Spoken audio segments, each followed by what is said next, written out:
se passe près de chez vous. Sur RCM, il est l'heure de retrouver ceux qui font la richesse de notre région.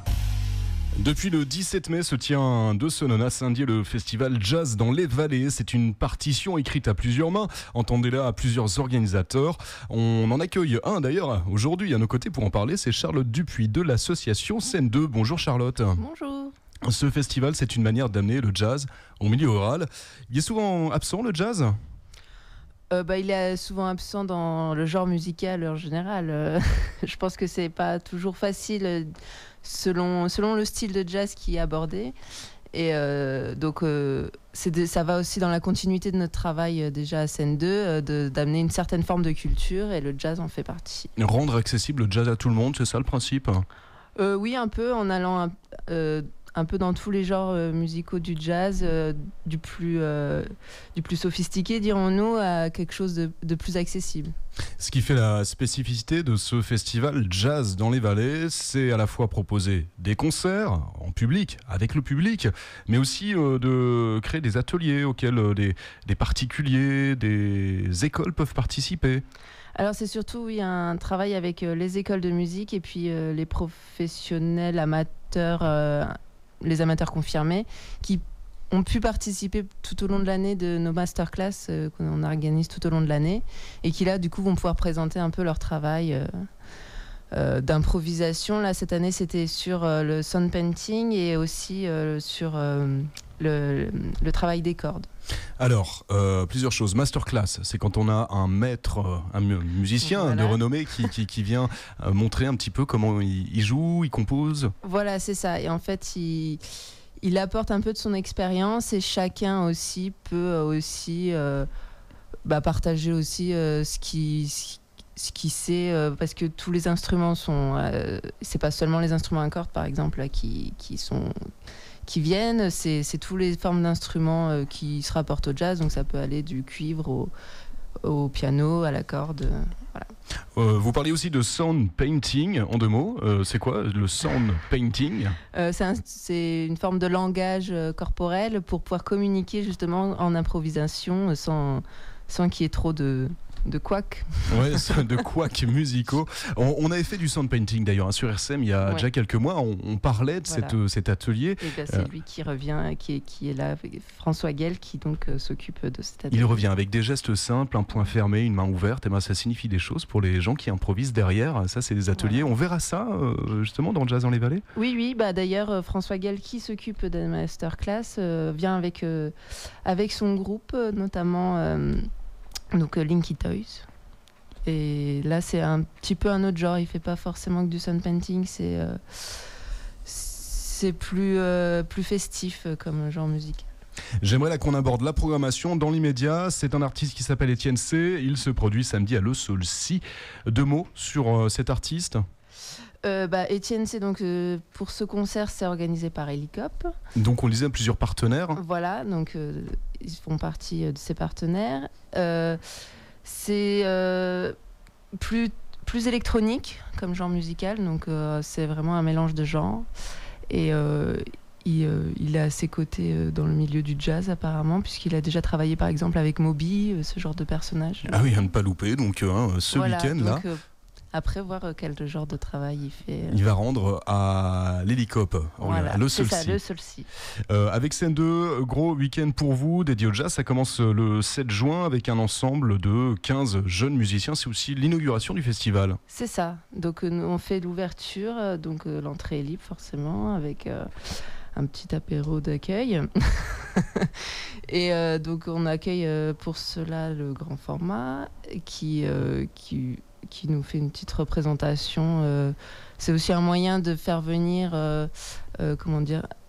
des personnes plus amateurs peut-être de la musique à ce moment-là. Oui, on le disait, de toute façon, à la fois des professionnels, des amateurs, des écoles, tout le monde se retrouve autour du jazz, et tout le monde va se retrouver, notamment aussi le dimanche 8 juin, il y a une sorte de grand pique-nique autour du jazz. C'est ça, donc chacun apporte un peu ce qu'il a envie, quelque chose à grignoter, à boire, et on partage ça entre le public et les musiciens. Et voilà, donc c'est une journée plus conviviale, de partage. Ça a lieu où, à quelle heure ça ? C'est au dépôt de de Senones. Et donc c'est à l'entrée de Senones. Et c'est à partir de, si je ne me trompe pas, de 11h45. Voilà. Et puis l'après-midi, fin de journée, il y a un spectacle également avec Audre Marie. C'est ça, Audre Marie et Jérôme Nottinger. Donc ils sont venus en résidence quelque temps à Senones pour travailler avec 2 instruments un peu particuliers, donc le violoncelle et le Rivox. Mais là, je le laisserai peut-être en parler. Eh ben, ça tombe bien, on l'a à nos côtés. Bonjour Jérôme. Bonjour. Alors, le Rivox, c'est votre instrument. C'est quoi le Rivox ? C'est une partie de mon instrument. Le Rivox, en fait, c'est en utilisant ce terme-là, on fait de la publicité. C'est la marque d'un magnétophone à bande. Donc, on va dire que c'est un peu l'ancêtre de la platine cassette. C'était un peu la Rolls des mélomanes d'une époque. Et puis, c'était aussi une machine à enregistrer qui était beaucoup utilisée, qui est toujours utilisée par les gens qui travaillent en studio, ce qu'on appelle dans le domaine de la musique concrète ou de la musique électroacoustique. Vous détournez alors. C'est une machine qui permet d'enregistrer et de retransformer les sons aussitôt. Vous détournez l'usage un peu premier de cet enregistreur pour en faire un instrument de musique ? Voilà, parce qu'effectivement à l'origine c'est un appareil qui est fait pour enregistrer un signal et le reproduire le mieux possible. Donc on enregistrait des concerts ou autres à la radio, puis on pouvait les réécouter. Là l'idée c'est effectivement de le transformer et de pouvoir l'utiliser comme un instrument et comme un générateur de son lui-même, quoi. Alors 2 choses, déjà, dites-nous un peu qui vous êtes, je crois que vous revenez de Corée, là on vous chope à la sortie de l'avion. Quel artiste êtes-vous ? Votre fiche d'identité en quelques phrases, Jérôme. Moi je suis compositeur de musique concrète, c'est-à-dire que je travaille en studio avec des sons enregistrés, des sons que je collecte dans mon studio, que je peux collecter à l'extérieur, des sons d'origine multiple et infinie. Et après, voilà, j'ai tout le temps que je veux pour composer avec ces sons. Et par ailleurs, je suis aussi improvisateur, où je travaille sur scène avec des outils qui sortent un peu du studio, comme le magnétophone à bande dont on a parlé, ou des micros, des haut-parleurs, des synthétiseurs. Et là, j'improvise soit en solo, soit avec d'autres musiciens, soit avec des cinéastes, soit avec des danseurs, etc. Et ça sera le cas alors, ce dimanche 8 juin, violoncelle. Exactement, donc là, c'est le cas avec Audre Marie, qui est violoncelliste, et avec qui on a eu la chance et la possibilité déjà de travailler un petit peu à Senones. Et moi j'aime beaucoup aussi les rencontres entre les sons électriques, électroniques et les instruments acoustiques, parce qu'il y a des confrontations de fréquences, de timbres, et puis aussi de physique, parce qu'il n'y a pas du tout la même implication physique dans ces dispositifs qui rentrent en jeu, et c'est quelque chose qu'on essaye d'explorer, quoi. C'est quelque chose là, cette rencontre-là avec Audre Marie, vous l'avez déjà expérimenté à l'occasion d'une résidence, je crois, vous avez travaillé ça à Senones.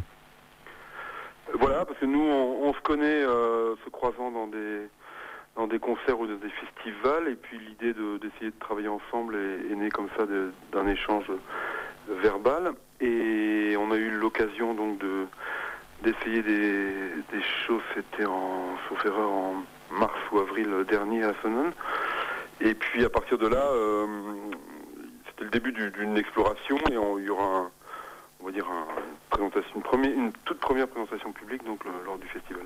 Et donc voilà, violoncelle et musique électroacoustique, c'est une rencontre atypique, c'est à voir à Senones dimanche 8 juin. Le public sera surpris ? Oui, j'espère. Après, l'idée c'est effectivement d'être surpris, puis c'est surtout d'être emporté par la vibration, par le phénomène sonore lui-même, et de ne pas être dans l'idée de forcément vouloir trop comprendre comment les choses fonctionnent. Voilà, se laisser absorber par la musique, c'est un moment délicat et agréable. Merci Jérôme d'avoir été à nos côtés. Merci. Et puis à dimanche pour la scène. Au revoir. Au revoir. Charlotte, pour refermer cette interview, accueillir les artistes là en résidence, les préparer un spectacle, vous aimez faire avec Scène 2, vous faites régulièrement. C'est ça. Et donc là, Jazz dans les Vallées, c'est notre 3e édition, donc ça fait déjà 3 ans qu'on essaye de rassembler cet événement autour d'un week-end entier consacré au jazz. On retrouve l'ensemble du programme où ça ? Eh ben, sur notre site internet www.scène2.org ou sur le site directement de jazzdanslesvallées.fr. Pour conclure, une bonne raison pour ne pas louper ce festival Jazz dans les Vallées. Une bonne raison ? Ouais. Eh ben, ce serait quand même dommage de rater des découvertes musicales de jazz qui sont assez rares dans la région. Et ben voilà, rendez-vous Jazz dans les Vallées. Merci Charlotte Dupuis pour l'association Scène 2 à Sonone, merci. Eh ben, merci à vous.